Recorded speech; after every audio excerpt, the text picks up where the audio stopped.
Kes penipuan dalam talian, kerugian lebih 300 juta ringgit. Tiada kaum dipinggirkan daripada peluang pendidikan negara.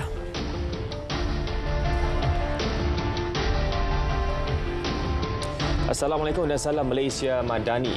SME Corp perlu berusaha mencari dana pembiayaan bagi membantu usahawan perusahaan mikro, kecil dan sederhana PMKS meneroka pasaran antarabangsa. Keusahawanan juga harus dilihat oleh PMKS sebagai kerjaya sepenuh masa, sama ada kecil, sederhana, besar atau di peringkat multinasional. Menurut Timbalan Perdana Menteri Datuk Seri Dr. Ahmad Zahid Hamidi, seiring dengan usaha penerokaan tersebut, kementerian dan agensi terlibat perlu berikan sokongan dari pelbagai sudut. Dan saya ingin mencadangkan apabila PMKS ini mahu pergi ke peringkat antarabangsa, tentu mereka mempunyai sedikit sahaja dana untuk promosi di luar negara. Saya ingin mencadangkan SME pengurusinya ada di sini, menteri ada di sini. Cari dana daripada kerajaan untuk pembiayaan mereka mempromosikan bahan-bahan ini atau bahan keluaran mereka ke luar negara. Beliau berkata demikian dalam ucapannya di Majlis Perasmian Minggu Usahawan Negara dan Minggu Perusahaan Mikro, Kecil dan Sederhana Peringkat Kebangsaan 2023. Liputan jalur lebar mudah alih 4G di Selangor telah mencapai 99.87% dengan purata kelajuan mudah alih mencecah 55.96 megabit sesaat.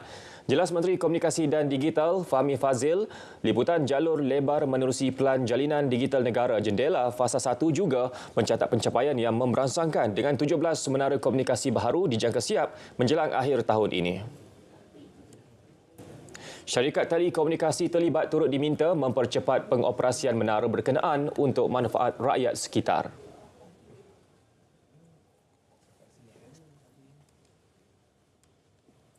Dan 11 daripadanya telah siap. Dan dalam tindakan pihak penyedia telekomunikasi untuk pemasangan peralatan komunikasi. Saya telah menerima maklumat daripada Jabatan Penerangan pagi tadi. Daripada 11 yang siap, 8 lagi belum on air. Saya akan lawat salah satu daripada 8 ini dalam masa terdekat. Kalau saya dapati tidak ada perancangan segera untuk mengaktifkan menara-menara ini, maka be prepared. Jadi saya minta disegerakan. Beliau berkata demikian dalam program Hari Bersama Komuniti Pusat Ekonomi Digital di Kancung Darat. Tindakan segera yang dilakukan Kementerian Komunikasi dan Digital dalam usaha meningkatkan kesaling hubungan internet di kampus menerima reaksi positif mahasiswa. Ia selepas menterinya Fahmi Fadzil turun ke Universiti Teknologi Mara UiTM kampus Dengkil petang tadi dalam lawatan susulan kenyataan Perdana Menteri semalam yang mahukan internet di kampus berada di tahap terbaik.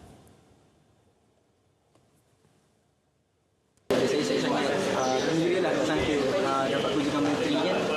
So saya berharap pada saya ini satu capaian besar untuk peringkat asesi sebab YB datang bersama ini untuk memiliki masalah internet. Saya agak gembira apabila YB sendiri turun untuk tengok, untuk lihat sendiri macam mana kelajuan internet kat sini, macam mana pengalaman kami kat sini dekat menggunakan internet di UiTM. So bila YB turun, maksudnya YB macam ambil tahu, ambil cakna dengan masalah-masalah kat sini. Sementara itu, poster yang tular mendakwa kerajaan bersetuju dengan cadangan pengeluaran wang simpanan Kumpulan Wang Simpanan Pekerja KWSP secara bulanan atau berkala adalah palsu. Menteri Komunikasi dan Digital Fahmi Fadzil ketika menafikan laporan itu menasihatkan orang ramai supaya merujuk kepada komuniti madani yang memainkan peranan penting dalam memastikan sesuatu perkara disemak dengan sahih. Sebelum ini, tular sebuah poster melalui WhatsApp dan media sosial lain menyatakan kerajaan membuat keputusan untuk hanya pencarum yang berusia lebih 50 tahun dibenarkan mengeluar simpanan KWSP secara bulanan. Pihak KWSP juga telah mengeluarkan penafian di laman media sosial rasminya hari ini dengan penjelasan fakta sebenar.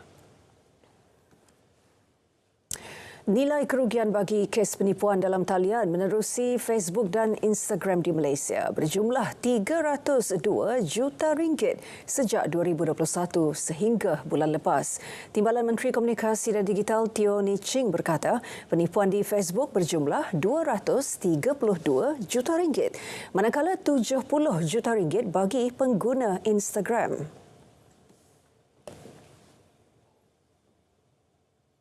Untuk Facebook sahaja, tahun 2021 kerugian yang diakibatkan ataupun kerugian yang direkodkan oleh sebab penipuan yang mengguna pakai Facebook adalah 80 juta ringgit. 2022 92 juta ringgit, tetapi tahun ini sahaja setakat Januari sampai Jun sudah merekodkan kerugian sebanyak 60 juta ringgit. Jadi kalau ikut trend ini, maksudnya tahun ini mungkin kerugian yang kami akan merekod adalah 120 juta ringgit. Beliau ditemui selepas sesi penyerahan sumbangan RM6,000 kepada sebuah pusat kecergasan dan latihan pertahanan diri di Kulai Johor. Pertemuan telah dibuat bersama syarikat Meta yang memiliki 2 laman sosial itu. Syarikat itu berjanji untuk menambah baik perkhidmatan bagi memastikan isu penipuan tidak berlarutan. Kementerian Pendidikan KPM sentiasa menambah baik sistem kuota sedia ada bagi memastikan pelajar bukan bumi putera turut mendapat akses sepatutnya untuk melanjutkan pelajaran. Menterinya Fadlina Siddiq berkata, walaupun kerajaan berpendirian untuk mengekalkan kuota kepada pelajar Melayu dan bumi putera dalam bidang pendidikan, namun pada masa sama tidak pernah meminggirkan peluang kaum lain. KPM banyak penambahbaikan dan memberi jaminan bahawa tidak meminggirkan mana-mana bangsa. Fadlina menyatakan semasa merasmikan penutupan pertandingan inovasi dan robotik peringkat kebangsaan di Kulim. Semalam, Perdana Menteri ketika program Temu Anwar menjelaskan sistem kuota untuk pelajar Melayu dan bumi putera dalam bidang pendidikan perlu dikekalkan bagi mengimbangi jumlah pelajar kaum itu di institusi pengajian tinggi IPT. Program Madani Afiat yang diperkenalkan Kementerian Kesihatan Malaysia KKM mampu menyokong agenda pemerkasaan kesihatan awam khususnya di negeri Selangor. Menteri Besar Datuk Seri Amiruddin Saari berkata, Selangor dipilih menjadi lokasi pertama bagi masyarakat mendapatkan saringan kesihatan untuk pencegahan penyakit. Sebanyak akan membantu kita terutamanya menangani aspek kesihatan awam dan pencegahan masalah kesihatan yang dilibatkan bersama-sama masyarakat. Ada beberapa agensi ataupun unit seperti Kombi, Hero dan sebagainya, dan di pihak kerajaan negeri kita ada SUKA ataupun sukarelawan kesihatan dan pelbagai yang lain. Dan itu hanyalah sebagai katalis kepada usaha-usaha berterusan kita supaya masyarakat secara keseluruhan perlu terlibat sama. Dan saya ingat ini lesson learn yang paling besar ketika COVID-19, bagaimana semua masyarakat participate dan terlibat dalam aktiviti penjagaan kesihatan awam untuk diri mereka dan juga akan bagi efek pada yang lain. Beliau berkata demikian selepas melancarkan program Madani Afiat di Batu Caves, Gombak. Hadir bersama Menteri Kesihatan Dr. Zaliha Mustafa.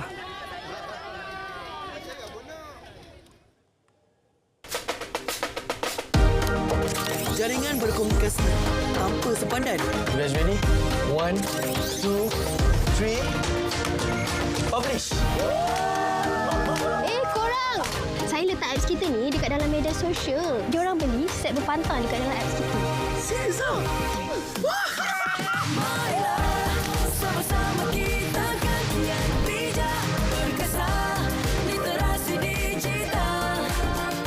Bertemu kembali. Rakyat Malaysia diminta memuat naik gambar perniagaan perusahaan mikro, kecil dan sederhana PMKS kegemaran mereka di akaun Instagram atau Facebook masing-masing. Menurut Ketua Unify Business TM Muhammad Yusman Amran, orang ramai berpeluang memenangi hadiah utama bernilai RM1,888. PMKS pilihan pemenang utama pula akan menerima tajaan program pemasaran digital dengan nilai yang sama.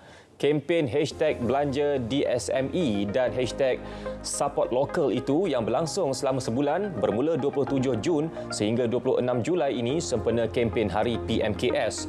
Gambar yang dimuat naik perlu menggunakan caption yang kreatif dengan #belanja DSME dan #supportlocal.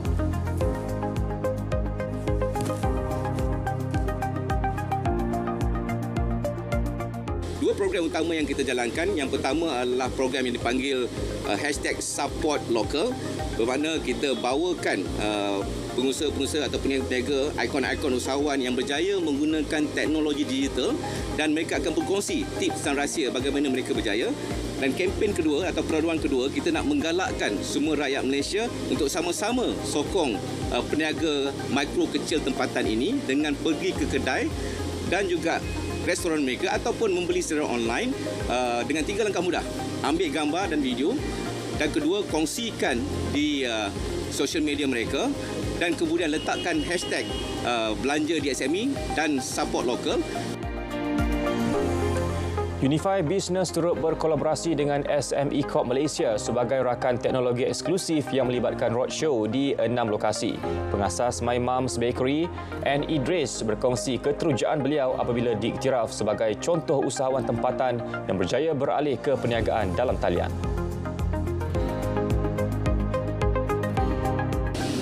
Sambutan sangat menggalakkan sebab bila kita menggunakan platform digital, perniagaan kita dikenali seluruh dunia. Kalau kita pandai menggunakan hashtag, pandai menggunakan promosi, guna semua yang ada. Macam saya sendiri saya juga menggunakan beberapa platform lah, Instagram, Facebook, TikTok dan sebagainya. Kempen berkenaan turut menawarkan pelbagai hadiah menarik lain seperti peranti pintar dan voucher membeli belah. Peranan Pusat Ekonomi Digital PEDI terbukti berupaya memangkin ekonomi masyarakat setempat khususnya dalam mendigitalkan perniagaan. Komuniti PEDI di Kampung Kancung Darat, Banting, Selangor mengakui selain meningkatkan pendapatan sehingga RM70,000 sebulan, inisiatif itu juga mampu memperluas perniagaan ke negara lain. Alhamdulillah, pendapatan saya daripada RM5,000, RM6,000 tambahlah hingga ke 20 dan sekarang ni lebih hampir ke RM70,000. Alhamdulillah.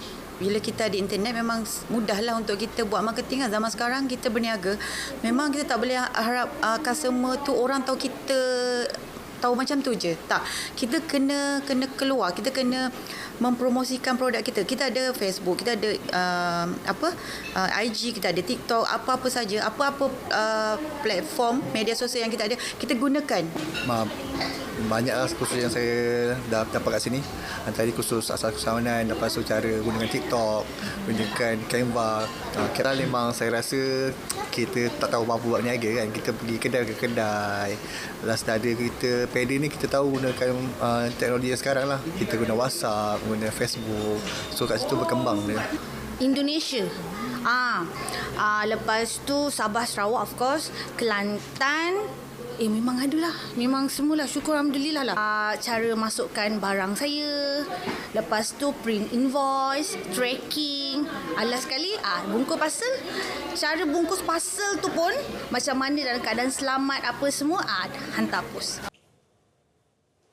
Mereka ditemui dalam program Hari Bersama Komuniti Pusat Ekonomi Digital Kampung Kancung Darat, Banting, Selangor. Bank Negara masih mengekalkan unjuran pertumbuhan KDNK negara tahun ini antara 4 dan 5%. Gabenor Dato' Abdul Rashid Ghafur berkata permintaan dalam negeri kekal berdaya tahan dan pasaran kerja semakin baik, seterusnya menyokong perbelanjaan pengguna. Sektor pelancongan pula sedang pulih dan dijangka terus berkembang positif. Malah, syarikat penerbangan juga meningkatkan kapasiti untuk memenuhi permintaan yang lebih tinggi. Selain itu, projek infrastruktur beberapa tahun juga terus memacu kegiatan ekonomi. Beliau yang dilantik memegang jawatan tersebut bermula 1 Julai lalu berkata, gambaran lebih jelas mengenai prestasi bagi separuh pertama tahun 2023 akan diketahui dalam beberapa minggu lagi. Pada suku pertama, ekonomi negara mencatatkan pertumbuhan lebih baik daripada jangkaan sebanyak 5.6%. Ia didorong terutamanya oleh perbelanjaan sektor swasta dalam persekitaran perbelanjaan isi rumah yang meningkat, aktiviti pelaburan yang berterusan, pasaran buruh yang bertambah baik dan aktiviti pelancongan yang lebih giat.